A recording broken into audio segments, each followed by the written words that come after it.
Tuhan, shalom Ibu Bapak semuanya. Bagaimana kabarnya pagi hari ini? Wow, luar biasa ya. Saya percaya Ibu Bapak tetap semangat untuk terus mengikuti apa yang menjadi pesan Tuhan. Karena pesan Tuhan itu akan menuntun kita, akan membuat mata hati kita terang. Wow, ini jalan-jalan yang harus saya tempuh. Ini tindakan-tindakan yang harus saya lakukan. Pesan Tuhan bagi kita di minggu ini adalah kenakan pakaian wajibmu setiap waktu. Ini kalau bagi saya merupakan sebuah topik yang gak mudah Ibu Bapak.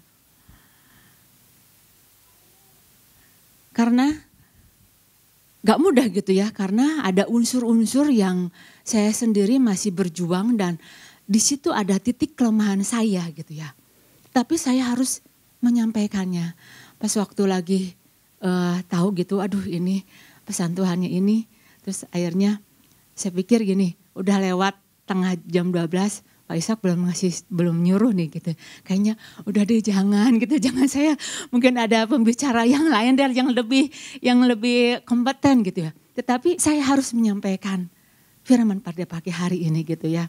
Saya percaya ada semua kita lagi dibawa masuk untuk lebih tahu lagi apa yang menjadi maksud Tuhan lewat pesan Tuhan ini Ibu Bapak ya. Jadi pesan Tuhan ini kenakan pakaian wajibmu setiap waktu itu bukan sebuah perkara yang mudah Ibu Bapak. Karena ada kata yang namanya itu setiap waktu. Jadi memakainya itu pakaian wajib itu harus dipakai setiap waktu, setiap saat. Mulai dari hari Senin, Selasa, Rabu, Kamis, Jumat, Sabtu, Minggu, Senin lagi. Jadi nggak ada yang namanya off. Ibu Bapak mungkin ingat beberapa bulan yang lalu ketika mau tutup tahun ya. Kita harus dalam keadaan seperti tombolnya itu ya lagi on. Bayangkan Ibu Bapak, kalau kita mau mengiring Tuhan, mau melayani Tuhan, kondisinya itu on, off. On, off. Apa jadinya gitu? Pelayanan yang kita berikan. Apakah kuasa itu bisa bekerja secara penuh enggak? Jadi saya teringat, oh iya ya, posisi saya gak bisa dalam keadaan on off, maju terus, maju mundur terus, gak bisa. Harus ada yang namanya titik didih. Dan di sana saya percaya ketika kita dalam kondisi yang fit, dalam kondisi on, sama seperti pesan Tuhan ini setiap waktu, saya percaya ini adalah maksud Tuhan. Ada yang Tuhan mau titipkan kepada kita untuk kita kerjakan, dan yang kita kerjakan itu bukan perkara yang biasa. Dalam keadaan on, dalam keadaan orang mengenakan manusia barunya secara penuh, menjadi orang yang percaya, saya percaya Tuhan akan mengalirkan kuasanya dan Tuhan akan pakai orang-orang tersebut. Nah Ibu Bapak, sama seperti Paulus Ibu Bapak. Dia ketika menghadapi apa yang terjadi dalam kehidupannya, dia nggak ada istilahnya on off, nggak ada. Lewat pesan ini diambil dari Kolose ya, dari Kolose dikatakan bahwa Paulus menulis surat itu dalam keadaan dia sedang dipenjara. Dan jemaat Kolose itu pada waktu itu sedang dalam keadaan terancam. Sedang dalam keadaan terancam oleh ajaran-ajaran sesat pada waktu itu. Tetapi yang luar biasanya, baik di penjara maupun dia sedang di luar penjara, dia buktikan bahwa hatinya itu penuh dengan roh Allah. Hatinya itu penuh dengan kasih daripada Tuhan. Sampai apa? Sampai Paulus menasihatkan apa-apa yang harus dilakukan, apa yang harus ditindaklanjuti oleh jemaat Kolose pada waktu itu. Bahkan Paulus bilang, udah sabar. Jangan naruh dendam, mengampuni. Jadi pada waktu itu kita bisa lihat bukti kasih dari Rasul Paulus itu dia tunjukkan dengan apa? Keberfungsiannya dia. Dia tunjukkan keberfungsiannya dia bahwa keberadaannya itu ada dan dia enggak lepas tangan, dia tetap peduli sekalipun dia kondisinya itu dalam penjara, dalam tahanan. Dia tetap berfungsi. Dia tunjukkan kasihnya itu lewat keberfungsian dia sebagai seorang gembala. Oh, dia tahu jemaat membutuhkan ini. Dia taruh perhatiannya. Jadi yang namanya mengenakan kasih, memberikan kasih itu tidak selalu dalam bentuknya itu kita harus memberikan pertolongan berupa mungkin materi, memberikan bantuan berupa uang. Enggak salah itu, tetapi lingkupnya itu ketika kita mengenakan kasih itu bisa luas. Paulus menyatakan kasihnya, buktinya dengan dia berfungsi sebagai seorang gembala. Menguatkan, memberikan motivasi, menunjukkan jalan, apa yang harus dilakukan. Sama, ketika dia juga punya anak rohaninya yaitu Timotius, keberfungsian dia sebagai seorang gembala, sebagai seorang bapak rohani, dia tunjukkan. Dia tunjukkan lewat kasihnya. Dia berfungsi sebagai seorang bapak rohani. Pada waktu itu Timotius dalam keadaan mungkin dia gamang, aduh kok saya masih muda tapi saya harus mengerjakan ini, mampu atau enggak. Tapi disitulah keberfungsiannya. Dia nyatakan dengan kasihnya, ayo Timotius jadi teladan. Dia tunjukkan kasihnya itu dengan berfungsi. Dia tunjukkan bukti dia cintanya dengan menguatkan Timotius. Jadi tidak selalu bentuknya itu berupa materi. Tetapi ada sebuah keberfungsian, ada sebuah tanggung jawab, ada sebuah kemampuan dia untuk memikul beban yang pada waktu itu jemaat Kolose alami. Dia enggak lepas tangan, sebodoh lah. Kalau jemaat Kolose mau ngalamin apa kek, bukan urusan saya, enggak. Paulus pada waktu itu dia ambil kendali. Nah, ayat yang mendasari pada pesan Tuhan ini diambil dari Kolose 3 ayat 14. Ini ada satu yang luar biasa yang kita sama-sama mau belajar Ibu Bapak ya. Kolose 3 ayat 14 dikatakan, dan di atas semuanya itu kenakanlah kasih sebagai pengikat yang mempersatukan dan menyempurnakan. Kenakan kasih sebagai pengikat. Kalau pengikat ibu bapak itu ketika saya pengen tahu, pengikat di sini itu seperti ligamen. Jadi yang menghubungkan tulang dengan tulang. Jadi tulang kita misalkan tulang lutut kita berhubungan itu ada pengikatnya. Nah, pengikatnya itu namanya itu ligamen. Ligamen ini ibu bapak sifatnya itu apa? Sifatnya itu kuat. Sifatnya itu elastis. Dia sanggup menanggung beban. Sehingga ada kestabilan. Ada kestabilan. Nah, tulang-tulang kita itu dihubungkan oleh yang namanya ligamen. Ibu bapak bisa bayangkan ketika Tuhan sampaikan pesan ini. Kita harus menggunakan pengikat yang kuat itu pada diri kita. Apa yang bakal terjadi ibu bapak?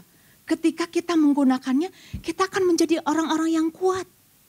Kita akan menjadi orang-orang yang stabil. Kita akan menjadi orang-orang yang elastis, sanggup, cakap menanggung beban, cakap menanggung tanggung jawab. Tetapi apa yang namanya yang tadinya sifatnya kuat, ternyata bisa robek.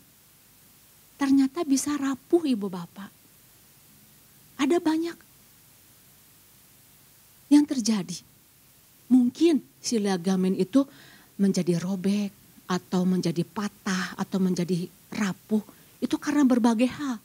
Entah mungkin karena benturannya terlalu keras, bisa patah. Kasih bisa patah, bisa. Bisa hancur, bisa karena ada mungkin kejatuhan, mungkin ada sesuatu yang membentur kehidupan kita dan akhirnya kasih menjadi hancur. Apa yang hancur? Gak bisa ibu bapak untuk beraktivitas. Ligamen kalau rusak itu kita akan kesakitan. Mungkin orang-orang yang udah rada tua kalau ligamennya rapuh, patah, itu akan mengalami kesakitan, ada pembengkakan. Nggak bisa produktif, nggak bisa berbuah. Coba ibu bapak bayangkan. Kalau yang namanya pengikat kasih itu hancur, rusak, apa jadinya? Kalau itu menimpa dalam keluarga kita, apa jadinya di dalam keluarga tersebut? Mungkin kelumpuhan, mungkin suasana menjadi enggak enak. Nah, jangan-jangan ibu bapak, ketika pesan Tuhan disampaikan pada kita, jangan-jangan ada yang rapuh, mungkin sedang rapuh, mungkin ada yang sedang patah, mungkin ada yang retak. Ayo konsultasi. Ayo datang kepada Tuhan. Tuhan, aku minta. Ketika Tuhan sampaikan, kita harus mengenakan kasih. Pastikan kasih kita itu memang dalam kondisi fit, siap untuk beraktivitas, siap untuk berproduksi. Dan Tuhan tahu. Kalau kita mengakui di hadapan Tuhan seperti Bartimeus ibu bapak. Bartimeus tahu bahwa hanya Tuhan yang bisa menyembuhkan. Makanya dia kejar Yesus satu-satunya penyembuh. Nah kejar ibu bapak. Kalau kita ngerasa Tuhan saya ada sesuatu nih di dalam kasih saya sehingga saya tidak bisa berfungsi. Sehingga saya tidak menjadi berkat. Sehingga ketika Tuhan mau pakai saya mengalami halangan atau halangan apapun gitu ya. Nah itu yang menjadi pesan Tuhan ibu bapak pada kita ya. Tuhan menekankan ada pakaian yang bernama kasih dan ini adalah jenis pakaian yang harus selalu dikenakan orang percaya di atas semua pakaian apapun yang dirasa banyak orang percaya sudah memakainya. Jadi pastikan ibu bapak. Karena apa? Apabila kita memakai pakaian kasih itu, maka hal itu bukan saja memotivasi pelayanan kita dengan motivasi yang benar, tetapi akan memerlengkapi kita dengan kuasa. Melindungi kita dari segala bentuk serangan apapun yang ditujukan untuk menyakiti kita dan menghancurkan hati orang percaya. Namun juga memiliki hasil akhir yaitu menguntungkan kerajaan sorga dan Kristuslah yang nampak. Wow, ini luar biasa ibu bapak. Kalau hati kita penuh dengan kasih Tuhan dalam kondisi fit, dalam kondisi penuh, ini yang akan terjadi. Kita akan berjalan ibu bapak dengan kuasa. Kita akan berjalan dengan otoritas. Nanti saya akan kasih contoh bagaimana ketika orang mengenakan kasih, kuasa itu bekerja, otoritas itu menyertai orang tersebut ibu bapak. Nah ini yang mau kita gunakan ibu bapak. Kemarin sudah disampaikan beberapa hal yang mau kita pahami kenapa kita harus mengenakan pakaian kasih setiap waktu. Kemarin sudah disampaikan oleh beberapa hamba Tuhan, juga oleh Pak Ishak juga sudah disampaikan pentingnya orang percaya itu mengenakan pakaian kasih setiap waktu ibu bapak. Dan saya pagi hari ini mau menambahkan mengapa orang percaya itu harus mengenakan kasih, pakaian kasih. Yang pertama adalah pakaian kasih yang kita gunakan itu akan mencerminkan keberfungsian kita. Pakaian kasih yang kita gunakan akan mencerminkan keberfungsian kita. Diambil dari Kolose 3 ayat yang ke-14, ayatnya itu masih sama Ibu Bapak. Dan di atas semuanya itu, kenakanlah kasih sebagai pengikat yang mempersatukan dan yang menyempurnakan. Nah, pakaian kasih yang kita gunakan itu akan mencerminkan keberfungsian kita. Ya, ketika kita mengenakan kasih, kita akan tunjukkan, oh, orang tersebut berfungsi nih. Saya mau kasih contoh Ibu Bapak. Kemarin juga sudah disampaikan oleh Bapak Gembala itu bagaimana Joshua. Joshua itu sebagai seorang pemimpin yang menunjukkan kasihnya lewat keberfungsian dia. Dia ambil sebuah keputusan membawa seisi keluarganya itu untuk menyembah kepada Tuhan. Dan dampaknya itu apa Ibu Bapak? Bangsa Israel bisa melihat dari keputusan dari Yosua pada waktu itu. Yosua 24 ayat 15 dan ke-16, coba kita sama-sama baca dulu ya Ibu Bapak. Tetapi jika kamu anggap tidak baik untuk beribadah kepada Tuhan, pilihlah pada hari ini kepada siapa kamu akan beribadah. Allah yang kepada nenek moyangmu beribadah di seberang sungai Efrat, atau Allah orang Amori yang negerinya kamu diami ini. Tetapi aku dan seisi rumahku, kami akan beribadah kepada Tuhan. Nah ini selanjutnya ayat yang ke-16. Lalu bangsa itu menjawab, jauhlah daripada kami meninggalkan Tuhan untuk beribadah kepada Allah lain. Wow, luar biasa. Sebuah keputusan dari Yosua untuk mengambil posisi sebagai seorang pemimpin Ibu Bapak. Dampaknya itu kepada bangsa Israel. Aku juga enggak mau, aku juga mau ikut tetap beribadah kepada Tuhan.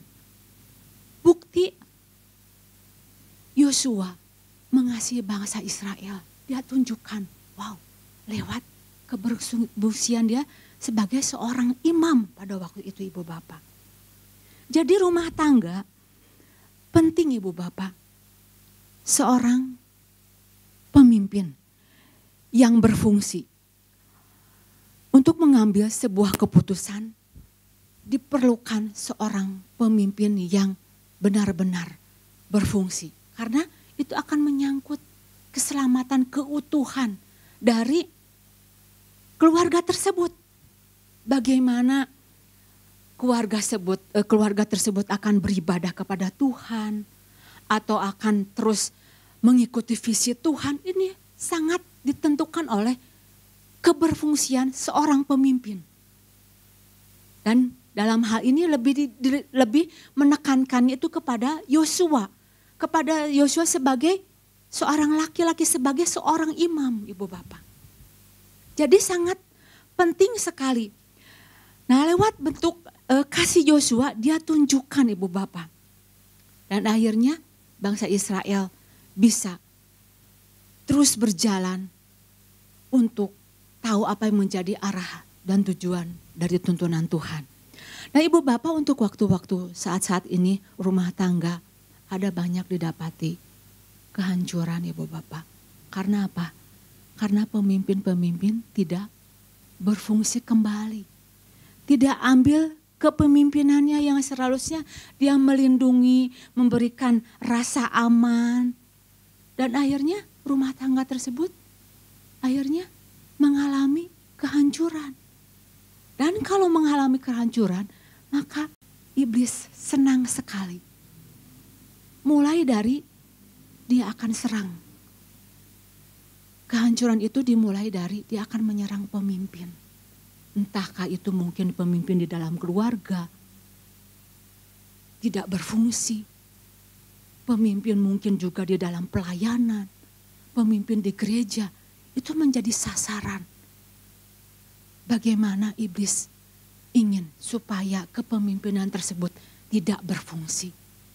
Karena kalau pemimpin berfungsi, dia akan menangkap apa yang menjadi visi daripada Tuhan. Kan itu Ibu Bapak, kita perlu berdoa untuk setiap para pemimpin-pemimpin. Di rumah tangga, di pelayanan, di gereja kita harus topang. Supaya mereka tetap berfungsi. Dan akhirnya apa? Yang diuntungkan adalah bukan kerajaan surga. Iblis diuntungkan lewat ketidakberfungsian dari seorang pemimpin. Beberapa tahun yang lalu Ibu Bapak, dunia Ibu Bapak dihebohkan dengan sebuah keputusan dari seorang yang bernama Bill Gates dan Melinda Gates ya Ibu Bapak. Mereka mengambil sebuah keputusan untuk bercerai. Sebuah perjalanan kehidupan yang mereka sudah melaluinya hampir 27 tahun. Dan mereka dikaruniai 3 anak yang dikatakan, yang mereka sendiri mengatakan bahwa anak-anakku itu anak-anak yang hebat. Tetapi pada waktu itu Bill Gates dan Melinda Gates mengambil sebuah keputusan. Mereka untuk tidak mau berfungsi kembali. Tidak mau mempertahankan keluarga yang sudah dibentuk oleh mereka. Bill Gates mungkin pada waktu itu dia mengatakan, aku sudah mau melepaskan.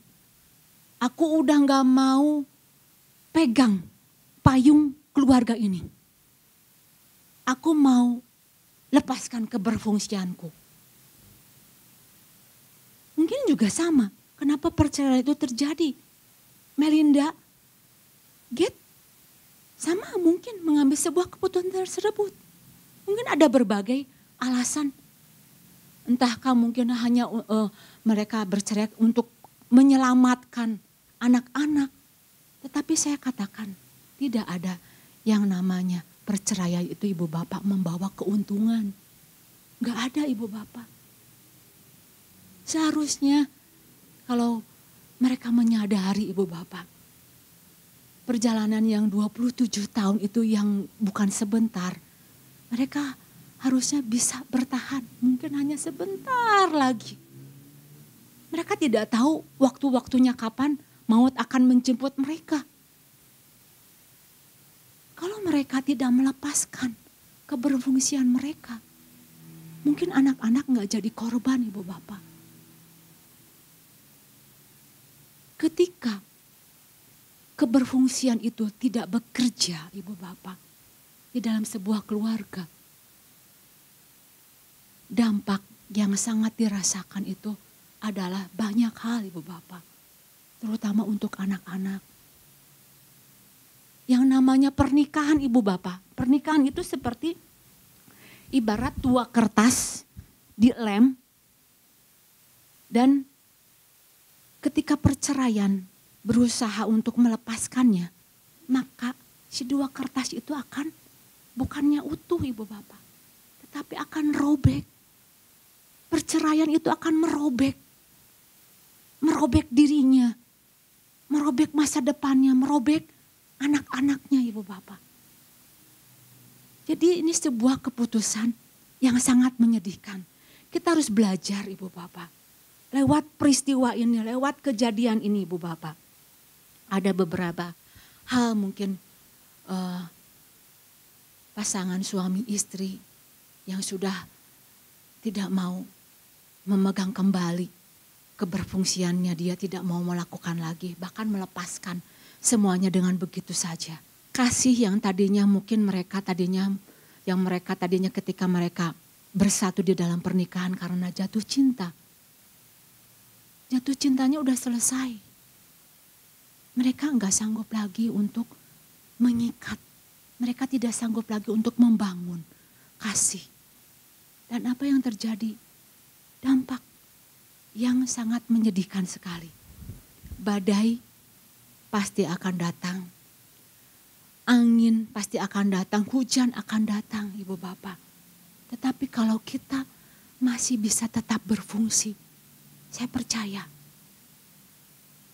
Kalau kita masih mau untuk mempertahankannya, mungkin pada waktu itu ketika badai datang, suami udah gak kuat nih untuk pegang payungnya. maka istri jangan sama-samanya untuk melepaskannya. Ayo ambil kendali. Pegang payung tersebut. Karena apa? Di bawahnya itu ada anak-anak. Jadi jangan melepaskan begitu saja ibu bapak. Kita harus menangkap apa yang Tuhan maksudkan. Nah, bagaimana supaya kasih tetap kita gunakan, tetap kita pakai sekalipun mungkin ada badai, ada angin, ada tofan menerpa bahtera kehidupan kita. Bagaimana caranya? Caranya itu si kasih itu harus tetap kuat. Nah, bagaimana caranya supaya kasih itu tetap, pengikat itu tetap kuat. Sekalipun mungkin perjalanan pernikahan kita mungkin yang udah lama gitu ya. Si ligamen itu yang mungkin tadinya udah lama mengalami penuaan. Mungkin karena kurang kolagen, kurang makanan tertentu gitu ya. Bisa rapuh. Ada berbagai hal. Nah, si kasih itu tetap harus kuat. Tetap sampai akhir pun harus tetap elastis. Nah, kita harus minta pertolongan Tuhan. Ibu bapak bisa tahu ya, mungkin tahu ya, ada yang namanya segitiga di dalam pernikahan ya. Jadi di atasnya itu adalah Tuhan, kemudian di sisi kirinya suami, sisi kanannya itu adalah istri. Jadi si suami itu harus mengasihi Tuhan supaya dia kasihnya itu tetap penuh. Ketika dia mengasihi Tuhan, ketika dia terhubung dengan Tuhan, maka aliran-aliran kasih itu akan mengalir pada suami. Si istri sama, dia jalin hubungan. Dia minta kasih Tuhan itu penuh. Sehingga apa? Sehingga jalinan ikatan kasih itu akan semakin kuat. Jadi nggak bisa istilahnya suaminya yang terus mengasihi Tuhan, istrinya tetap di bawah. Tetap nggak akan bisa terikat kuat. Atau istrinya yang terus sungguh-sungguh mencari Tuhan, sungguh-sungguh mengiring Tuhan. Tetapi suaminya pasif. Jadi ada kejomplangan, gak ada kedekatan. Jadi suami maupun istri harus terus memiliki sebuah keterhubungan. Makin mereka terus makin dekat kepada Tuhan, maka jalinan kasih itu akan semakin dekat. Semakin dekat, semakin akan apa? Semakin intim. Dan kasih itu akan semakin mengikat setiap mereka. Nah, ketika kita menyadari ibu bapak bahwa ada sebuah keberfungsian, kita menyadari ini sebuah hal yang tidak mudah. Bapak-bapak juga punya tanggung jawab, ibu-ibu juga ada tanggung jawabnya yang tidak mudah. Mari, kekuatan keberfungsian itu pada waktu apa? Pada waktu kasih kita kepada Tuhan terus selalu terhubung dengan Dia. Itu poin yang pertama ibu bapak. Pakaian kasih yang kita gunakan itu akan mencerminkan keberfungsian kita. Mari kita berfungsi sebagai bentuk kasih kita ya. Nah, poin yang kedua ibu bapak, pakaian kasih yang kita kenakan itu akan mencerminkan status kita. Pakaian kasih yang kita gunakan itu akan mencerminkan status kita. Jadi pakaian yang kita gunakan itu lebih dari sekedar kain yang digunakan. Karena pakaian yang digunakan oleh kita itu akan mengomunikasikan kondisi, akan mengomunikasikan keadaan dari seseorang. Bagaimana dia berkuasa, bagaimana dia punya kekuatan. Kemarin saudara Marbun sudah menyampaikan, ibaratnya itu kalau misalkan seorang polisi nih, dia sedang memakai baju wajibnya, baju seragamnya, maka otoritas, wibawa, kuasa itu bekerja menaungi dia pada waktu dia bekerja. Tetapi jangan main-main Ibu Bapak. Kalau misalkan dia lagi enggak mengenakan pakaian tugasnya.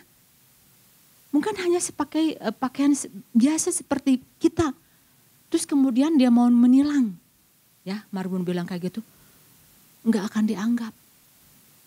Tetapi pada waktu seseorang mengenakan kasih, pada waktu seorang mengenakan tugasnya, kuasa, otoritas daripada Tuhan itu akan menyertai dia. Kita lihat Ibu Bapak, bagaimana Tuhan Yesus, dia mengenakan kasihnya. Ketika dia mengenakan kasih, otoritas kuasa Tuhan itu bekerja penuh. Kita lihat bagaimana Tuhan Yesus menyelamatkan satu orang Gerasa. Karena apa? Dia punya kasih. Wibawa, otoritas, kuasa yang daripada Tuhan itu penuh. Sehingga dia dimampukan Ibu Bapak. Untuk mengusir setan-setan, mengusir roh-roh jahat yang menguasai orang Gerasa tersebut. Ini luar biasa Ibu Bapak. Ketika kita mengenakan kasih, maka saya percaya itu kuasa Tuhan, penyertaan Tuhan, otoritas Tuhan itu akan menyertai kehidupan kita. Terbukti Ibu Bapak, gak ada orang yang pada waktu itu mampu untuk melepaskan orang Gerasa tersebut. Tapi karena kasih Tuhan, sehingga dia dipenuhi dengan kuasa, dia dimampukan. Jadi yang namanya kekuatan, kasih itu Ibu Bapak gak diukur dari kekuatan seseorang itu tidak diukur dari banyaknya harta dia, atau mungkin dari badannya yang besar gitu.